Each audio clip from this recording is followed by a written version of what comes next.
I mean, what the hell just happened? 24 hours, four faces of the franchise get traded. Four faces of the teams they were currently on get traded in 24 hours. In one day, February 2nd, 2025. It's not even the trade deadline yet. And the biggest trade in NBA history happened. Luka Doncic traded to the Lakers, to the LA Primetime Showtime Lakers, for Anthony Davis. Someone who won a championship with that team. Two All-NBA players. Luka, a five-time first-team All-NBA player, got traded to the Lakers and is teaming up with LeBron. But then, what was it, 16 hours after that? De'Aaron Fox gets traded and he's teaming up with the second most hyped player of all time, Wembanyama. We've been hearing about that one for a little bit. Luka Doncic, no one's seen that coming. And the NBA just got shooken up on its head, turned upside down, and turned back around. The NBA needed this. I mean, you talk for weeks about the ratings. Adam Silver going on interviews with Dan Patrick, Colin Cowherd, talking about ratings and how to improve the NBA's interest. With the NFL taking over. I mean, the NBA just did it. It's not even the trade deadline. It's February 2nd. And there's two blockbuster trades. I mean, De'Aaron Fox would have been trade news himself for a week. Now Luka Doncic with the biggest trade and what could go down as the worst trade in NBA history happened is insane. Like, I don't even know where to start. I just love this. I love NBA. I love basketball. I don't know where to start. But I'm going to start with the fresh news, because I'm pretty sure everybody's heard the perspectives of Luka and AD. We'll get to that. We're not ever going to skip over that. But this right here just happened 40 minutes ago. De'Aaron Fox to the Spurs, teaming up with Wembanyama as he got traded from the Kings, and the Kings acquired Zach Lavien from the Bulls in this three-team deal. It's a three-team deal. De'Aaron Fox to the Spurs, along with Jordan McLaughlin. The Kings get Zach Lavien, CD Sissoko, 3 first-round picks, 3 second-round picks, and the Bulls, for trading Zach Lavien, get Zach Collins, Trey Jones, Kevin Porter, and get their 2025 pick back. So if they're going to be bad, at least you get your 2025 pick back. Alright, this was rumblings for weeks. I mean, not for weeks, for a week. Tuesday, the news dropped by Shams at 4 o'clock. De'Aaron Fox and the Kings are interested in moving on. And De'Aaron Fox has a team in mind. Who's that team? A couple hours later, it's the Spurs. That's the team. Then he was willing, De'Aaron Fox, of course, leveraging the 2026 free agency, saying, I will not sign an extension with some of these teams, but if it's the Spurs, I'm more than willing to sign the extension. So he goes, a couple days go by, Sunday, finally happens, Spurs acquire De'Aaron Fox to pair with Wembanyama and their young core. Now, did you think this young core was going to be able to all be together after this trade? No. You thought Stephon Castle, Devin Vassell, Jeremy Sohan, one of those three were going to go to the Kings. And maybe even that Hawks first-round pick they got, that's probably going to be top 10 now that Jalen Johnson's out and the Hawks are just spiraling down. One of those are going to have to fall. Probably both of those. So, But no. The Kings instead opt for Zach Lavien from the Bulls, who's also another rumbling trade piece for a while now. And I guess they're like, we don't really want to go full rebuild, but we kind of do, because we have to trade De'Aaron Fox, and we got picks. But the picks they got, I mean, you didn't get the Hawks pick or a young core piece from the Spurs. Stephon Castle, Jeremy Sohan, and Devin Vassell are all good, promising young pieces to trade a De'Aaron Fox for, a cornerstone, a franchise player. And you just let him go for Zach Lavien? I mean, if you trade Zach Lavien now, in the offseason, okay, maybe, yeah, you get something, but De'Aaron Fox, he's your piece, man. And you can maybe flip Zach Lavien into more picks, so you get like 5 first-round picks. But you're pairing Zach Lavien with DeMar DeRozan again. Zach Lavien is 2 years left on his contract, 2026 option. He's going to opt in for that money, $48 million. So he basically has 3 years left. DeMar DeRozan also has 2 to 3 years left. And this is the same core from the Bulls. You just have Sabonis instead of Vooch. I mean, I don't know what the Kings are doing. Okay, got 3 first-round picks. Don't get fooled with the Charlotte one. Top 14 protected 2025 pick. You look at that, you're like, okay, yeah, okay, they might get Cooper Flag. Nope. Top 14 protected. Charlotte has what, 13 wins? 12 wins? They're not making the playoffs. So that's one pick. So you really only got 2 first-round picks and 5 second-round picks, because that Charlotte pick turns into 2 second-round picks if they don't make the playoffs. So you got 2 first-round picks, 5 second-round picks. And Zach Lavien for De'Aaron Fox. I mean, and you gave up Kevin Huerter. I mean, come on. You go screw the Bulls. Why do you need to get involved with the Bulls, get in bed with the Bulls in this trade? You get a cornerstone, not a cornerstone, a young core piece from the Spurs. They have a crazy young core that they kept together. De'Aaron Fox, Wembanyama, and now they have a top 10 pick in the draft, probably. They have the Hawks pick, and they have leverage for the Hawks pick in 2066, and they have the Hawks pick in 2027. The Spurs are set. They're going to win a title. Wembanyama is going to be the MVP in the next 2 years. They're going to win a title. I mean, they're the Mavericks dropped from, if Luka was healthy, maybe the best team in the West to now, well, the best team in the West after last year to, I mean, in Texas, to the worst team in Texas. Crazy.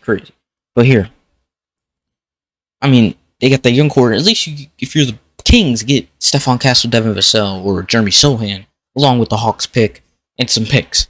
No. Because, the Spurs want Fox. He wants Fox. Fox wants the Spurs. It's going to happen. You just wait. Just get what you need. Do not try to be a playing team. Because this Zach Lavine, DeMar DeRozan, Malik Monk, Keegan Murray, and Sabonis, no point guard, is a playing team. And they're not going to get past the first round even if they make get out the play. Full rebuild. You need full rebuild. You could keep Sabonis, full rebuild. I don't know what you did with DeMar DeRozan. It doesn't work. Full rebuild. Don't try to salvage something that's not salvageable. Don't try to keep junk when it's not worth anything. It's the season, the Kings, it's over. You traded De'Aaron Fox. That's it. The team is not playoffable. Playoffable. That's a new word. The team is not playoffable. And for the Bulls, you got rid of Zach Lavine finally. 24 points per game score, consistent. But you didn't you got your own pick back. I mean, the Spurs won this trade. I mean, that's simple. They kept their young core, kept their Hawks picks, and gave the Bulls their pick back. You got your pick back. Congratulations, you got another point guard, another shooting guard, and Zach Collins with your pick back. Okay, at least you got a first-round pick this year. Another one. At least you got your first-round pick back. But Spurs clearly walk away with this trade. I didn't think when the De'Aaron Fox news came out that the Spurs would just easily sweep and get him without giving out much. Keep your young core, keep your picks for pick capital, and get De'Aaron Fox. 25 point per game scorer, all NBA type player, all-star type player. Zach Lavine's an all-star type player, but the Kings do not need him. He should be traded. They should trade him. They need to trade him. But you play with the cards you got. That's what happens. Now, the trade of the century. The biggest trade in probably NBA history. Luka Doncic for Anthony Davis. What? I woke up, I thought I was dreaming. I was like, what? I don't even dream, and I thought I was dreaming. I was like, what's going on? This is not real. This is not real. And it was real. Luka for Anthony Davis. I mean, what are the Mavs smoking? What are they smoking? I mean, you just traded a D-Wade Heat type player, a Dirk Mavs type player, a LeBron Cavs type player, a Kobe Lakers type player. Okay, a face of the franchise for years to come. You could wear your jersey around the city every for the next 100 years. That's who you just traded.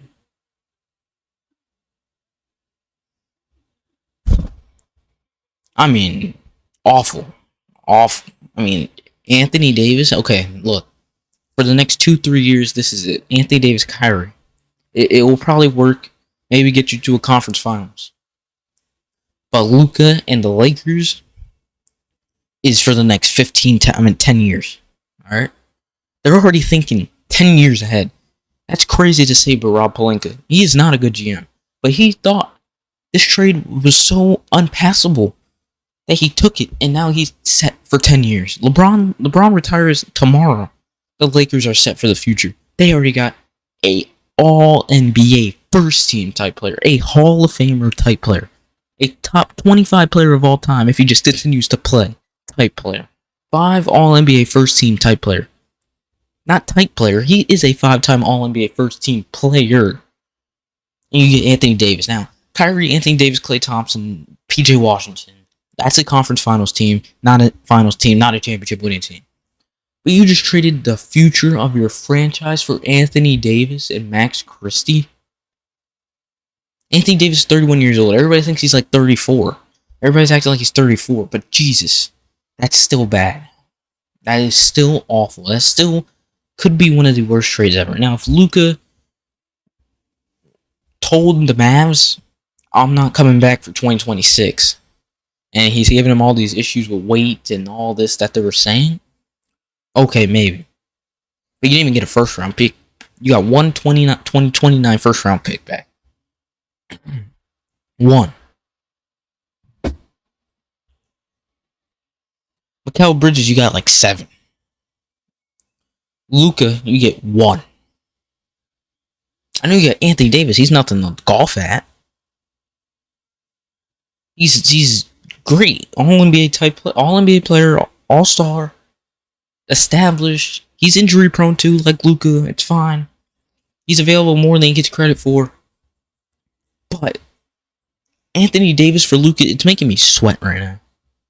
It's making me sweat. I mean, it's getting me mad, and I'm not a fan of either of these teams. We'll get to the team that I'm a fan of, because they have a mess going on too. But Luka, Maxi Kleber, and Markieff Morris for Anthony Davis, Max Christie, and a 2029 first round pick. What? This is what was going through my mind. What? Okay, look. They chose right now over the future. I mean, Luka, you're having conditioning issues with Luka, right? And he's playing at this level with his conditioning issues, even though he's injured right now. He's playing at the level he's been playing at with his conditioning, his weight. I mean, it's a long-term plan. Eventually, hopefully, it comes together. But I don't care if Luka's in the back drinking a pack of beer 10 minutes before the game.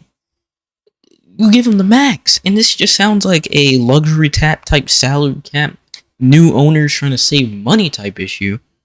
Because other than that, it doesn't make sense. Unless Luka said, I'm not signing the extension, and I'm going to be a free agent in 2026. Or it's a salary cap trying to save money, new ownership issue. Because those are the only 2 reasons I see, okay, maybe trading will be understandable, but it's still not understandable. You let it play out to next year and see what happens. Because Luka is not something you come across. You come across a Luka every 20 years. Every 20 years, if you're lucky, you come across a Luka. Every 25, maybe 30. You don't come across these very often.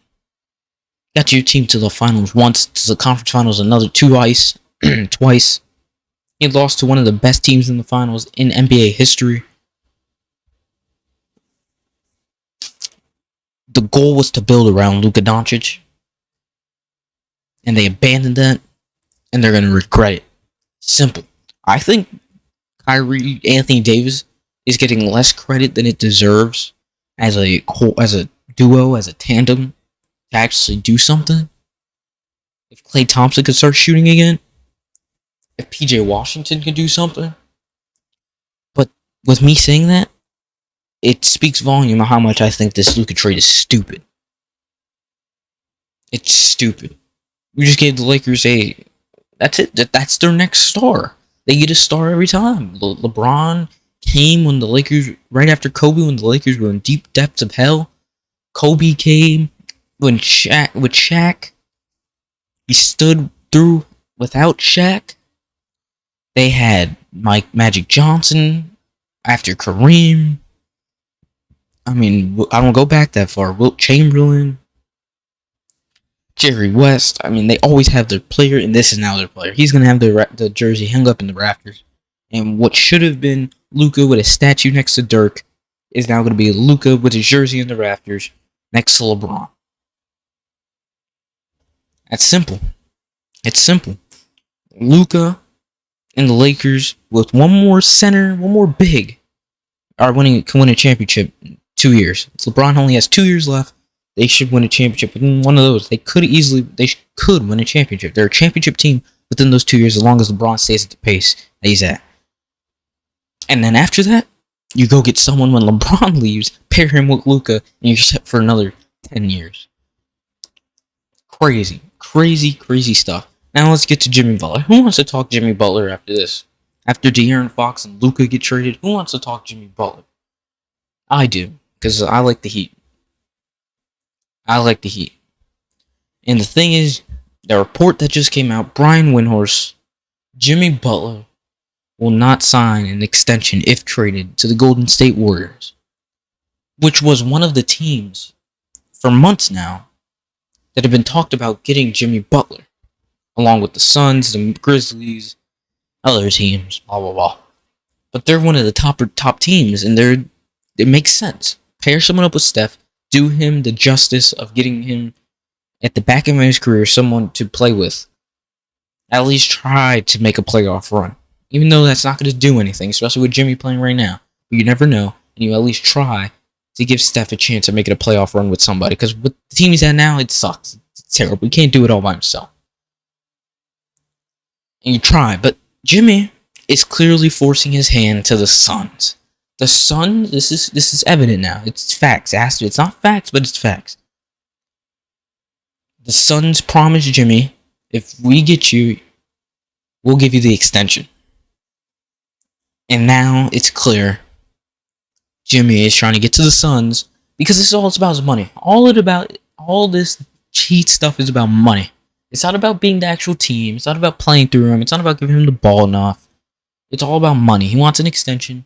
He wants his last years. He wants to get paid, even though he has 2 years of $50 million right now. He wants more than that. He wants another 2 years of $50 million. And he wants to get paid. Simple. Okay, we'll trade you then. Even though now you're making a whole big deal, a whole big scene, and it's getting me annoyed, and it's getting everybody annoyed, and now you're the bad guy. And now your trade value is going down. I don't even see when the Suns would want him. I mean, they're 8th in the East. 8th in the West. They need to win now. And whatever they have now is not working, so I guess go get Jimmy Butler. But Jimmy Butler is forcing his way to the Suns.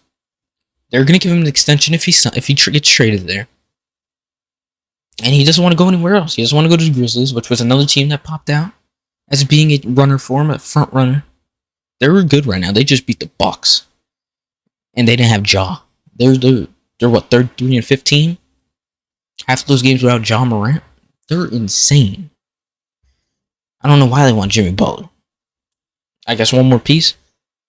Jimmy wants to go to the Suns. The Suns want Jimmy.